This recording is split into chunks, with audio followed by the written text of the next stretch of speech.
And for anyone that is like, oh, this bench, it's not very strong. Let's compare the Padres bench with other benches around the league. It's a bench for a reason. If Manny is going to hit, if Merrill is going to hit, remember, Manny is healthy. If he can hit you 35 bombs and Merrill can perform like he did this past season, maybe even better, and he may produce more because he's going to be in that 3 spot. Arise is healthy. Let's not forget that. He dealt with the thumb issue. Manny wasn't healthy that first half of the year, and obviously it showed in the second half. He was an MVP. And Tatis can hit. And Bogarts, let's see him and Crony, what can they do? If they do their jobs, then we're not going to be worried about what the bench is doing.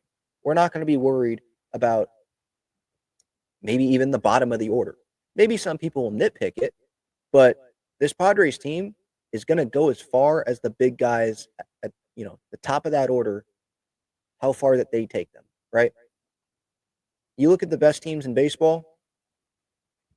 Let's take the Phillies, for example, in 2022. Why did they make it to the World Series? Because their big guys hit. Bryce Harper came up with a huge homer. That was one game, but that was a huge moment, right? You look at the Dodgers. Yes, they had a ton of talent, but there were some guys, some of their big guys came through. One of them, Freddie Freeman, right? And in 2022, their big guys did not come through.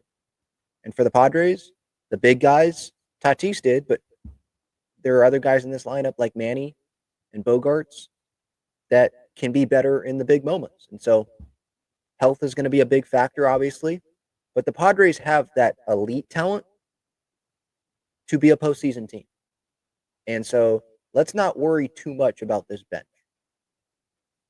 Is it older? Yes, but that could be a good thing as well because there are guys that are experienced and know what they're doing, and they can embrace that role that they're in.